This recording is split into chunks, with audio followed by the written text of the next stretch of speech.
Welcome back to Philosophical Voyagers. I'm Dan. And I am Joe. And today we're going to talk about, Joe, what are we going to talk about? Today we're going to talk about Ukraine, and we're going to go from a different angle. First, let me tell the folks real quick, I'm sorry for my voice. I'm fighting a cold, so please forgive that. But we're going to talk about, a lot of people don't realize the early 90s in the history, and many people believe this critical decision really led to Putin breaking some agreements. We're going to talk about the Budapest, Budapest. The second word is called the Budapest Memo. Memorandum. Excuse me. Yes. I'm sorry, folks. I'm just battling this cold. So the Budapest. I had to sneeze. Budapest Memorandum, and a lot of the younger generation, especially, don't know about this. So yeah, we're going into in a few weeks, which is year number 4, Dan, of this war. So the question I have for you and for the viewers is this: when Ukraine gave up the world's 3rd largest nuclear arsenal, did it set the stage for a Russian invasion? Real quick, Dan, do you have an answer for that? Yes. When Ukraine gave up the world's 3rd largest nuclear arsenal, did it set the stage for Russian invasion? Some ways yes, some ways no. Because both the West and Russia had tinkered with Ukrainian politics. And although I'm getting a little ahead of myself here, and ahead of you for that matter. That's okay. But in 2014, there was a coup in Ukraine, and it was obviously Western-backed because prior to that, Ukrainian politicians had been in favor of Moscow, and the West was having absolutely none of that. So they staged the coup, and before that, Ukraine was voted one of the most in 2012 it was voted the most corrupt country in Europe. Right.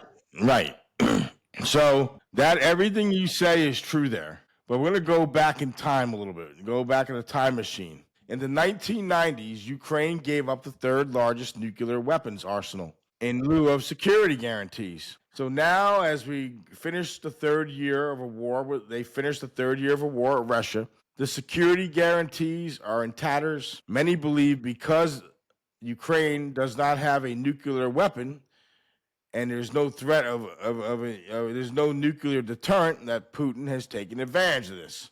True. Now, a little history, a little context. In 1991, the 3rd largest nuclear weapons arsenal in the world was with an unexpected nation, Ukraine. How did they get there?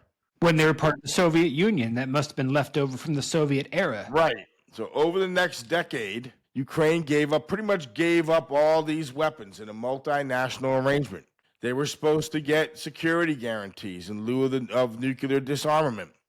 Obviously, Dan, to cover what you just said a couple minutes ago, the security guarantees unraveled, and Russian President Vladimir Putin invaded Ukraine's Crimea and annexed it in 2014. The multinational agreement, as well as the security guarantees, were officially dead and buried by then. So, Dan, you make is a good point. But the question is, how did we get here? A little history lesson.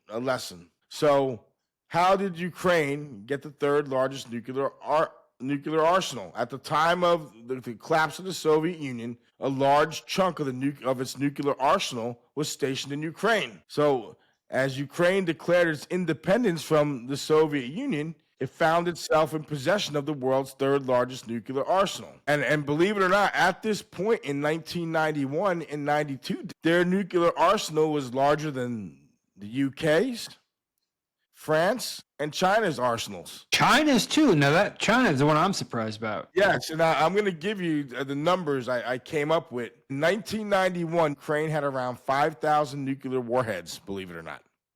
Russia, that the Soviet Union had left. 5,000 warheads, around 3,000 so-called tactical nuclear warheads, and 2,000 strategic warheads, according to the Federation of American Scientists. Ukraine's nuclear arsenal at the time included 176 intercontinental ballistic missile launchers with some 1,240 warheads. Now, I'm not going to get into the technical names of these here, but that's how big their arsenal was. There were also several dozen strategic nuclear bomber aircraft armed with around 600 air-launched missiles. and gravity bombs. So at one point, Ukraine had an arsenal. And even though there were voices at this particular time period in and out of Ukraine that called for them to keep Ukraine to keep the nuclear weapons, Ukrainian leaders at the time decided, obviously, to give up the weapons in exchange for security guarantees. Oh,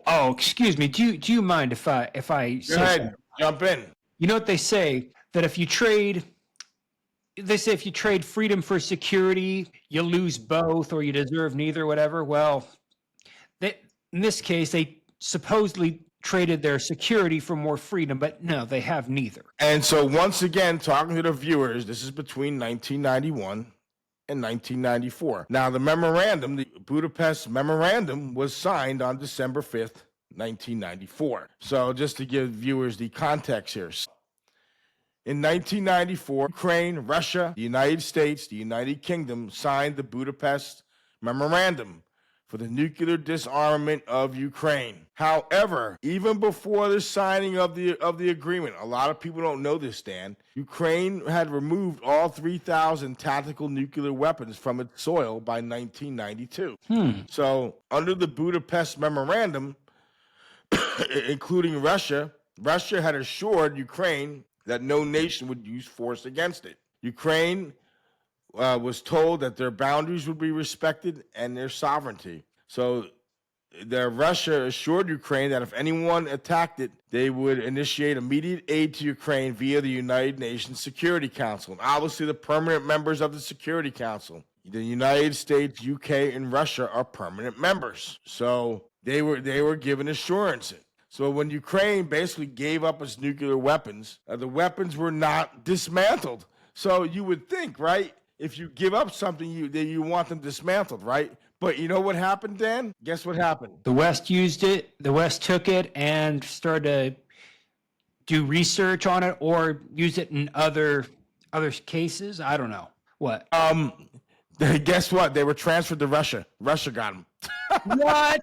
Yes, according to the Science Federation, yes, and other reputable media outlets, they were transferred to Russia. So this meant that Russia's nuclear arsenal was strengthened at the cost of Ukraine's. And of course, and guess what? And here's another thing, Dan. Guess what? Guess the second part. I'll give you the answer if you don't know. But guess what? The U.S. and the U.S. and the British governments facilitated it.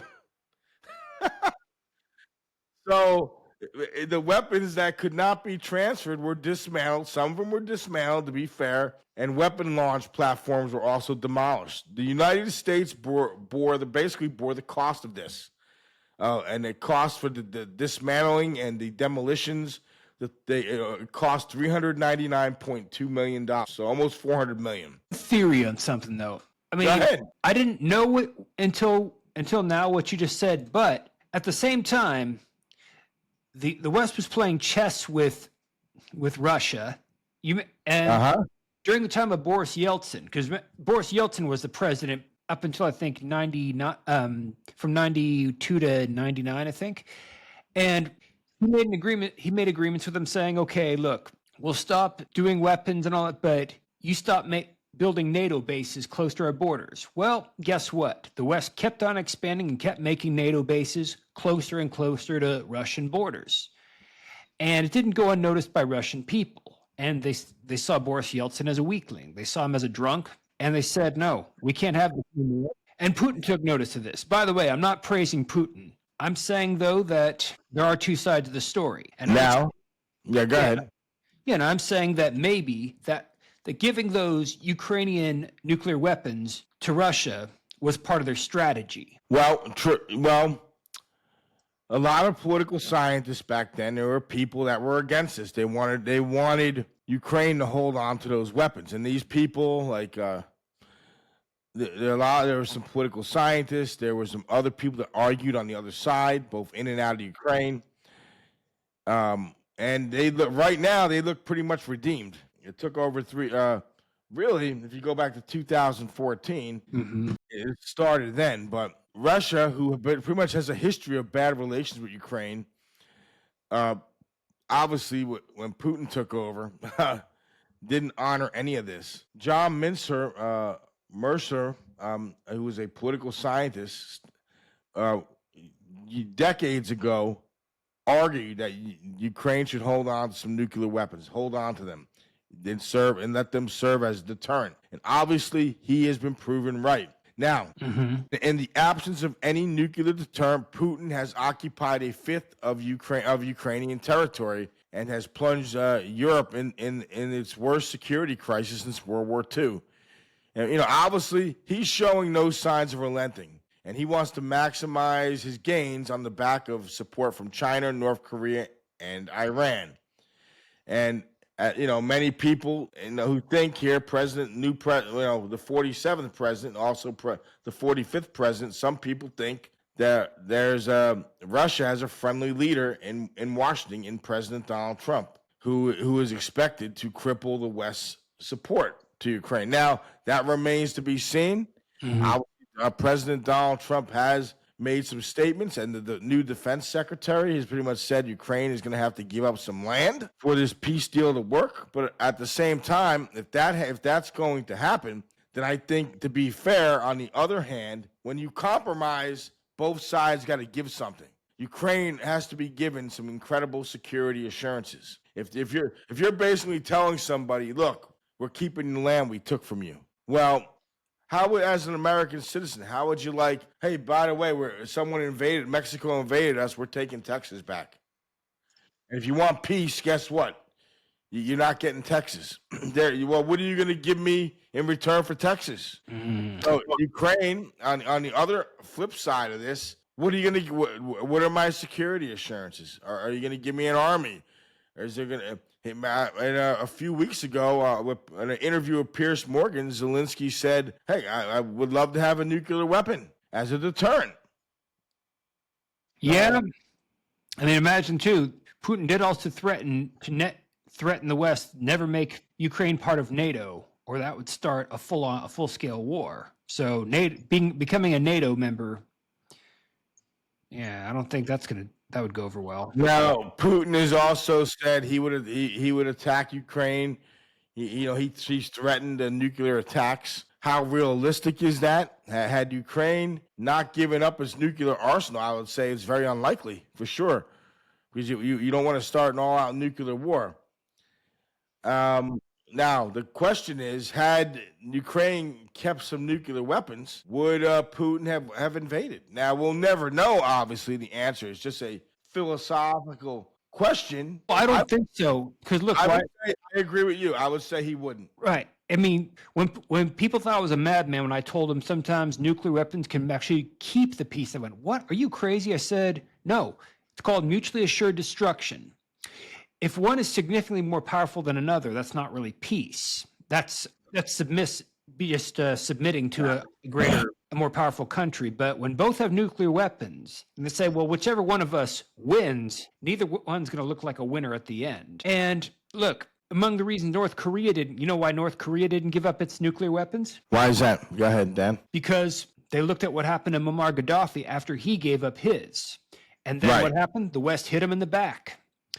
The West allowed him to be ousted and overthrown, and Gaddafi would still be sitting in power unless he naturally died. He would still be sitting in power if he had not given up his weapons. Well, here's an interesting quote from a man who helped negotiate the Budapest Memorandum. Stephen, I believe his name is pronounced Stephen Pfeiffer. He was a main Pfeiffer. He was a main negotiator of this Budapest Memorandum, and he was a former U.S. envoy to Ukraine. He told the New York Times that the disarmament for security guarantees arrangement fell apart because of the collective failure of the United States and Ukraine to take into account the rise of someone like Putin. Now, that's easy to say now, Mr. Pfeiffer. That's easy for him to say. And especially, he was one of the negotiators on this. So, My question to you, Dan, there's a lot of Monday morning quarterback going on here. Did the U.S. make mistakes? Yes. Did the U.K. make mistakes? Yes. Did Ukraine make mistakes? Yes. But at the time, now let's be fair. The context of here in 1994, Russia economically was devastated. The Soviet Union broke apart. Basically, other nations declared their independence. So at the time, the U.S. is pretty much the only superpower at this point. So they probably felt emboldened that they can handle this deal. Now, so yeah. Although, again, my personal thing, I believe in peace through strength. I would never, if I was on Ukraine's negotiating side, I wouldn't have given up those nuclear weapons. No. No, I wouldn't have either. Peace through strength. I believe in the Reagan method. Like you talk about, you liked Reagan's immigration policy. I liked his policy of peace through strength. So there you go. So, hey, look, here's an analogy. Check this out. If a man like Mike Tyson or Conor McGregor, one of those guys could keep the peace. I mean, let's say they walk in a room and a guy like you or me is not going to argue with somebody like Mike Tyson or Conor McGregor or Floyd Mayweather, right? Right. That's true. That's what I'm saying. I'm saying we'll not argue to the point where it escalate to violence. Now, why? Because we're such peaceful, loving men? No, because, well, I don't know about you, Joe, but I don't think I could take any of those guys hand to hand. No, I cannot. Definitely not. As I'm getting older, not a chance. You think you could have when you were younger? That's great. Like 2 months ago, no. I probably not neither. But I was in a lot better shape, and I'd probably I'd have a baseball bat or something. But anyway, there you go. Last month, or actually 2 months ago, I should say, as the time of this video, Russia formally adopted a new nuclear weapons doctrine that significantly lowers the threshold to use nuclear weapons. It allows the usage of nuclear weapons even in the case of a conventional attack. Putin and his senior Russian leaders have repeatedly threatened to hit the UK or France with nuclear weapons. Now, the question is, are such threats realistic? At this moment, I would say no, but that could change in the future. Because, with nuclear weapons, everybody loses on that one. I mean, everyone knows.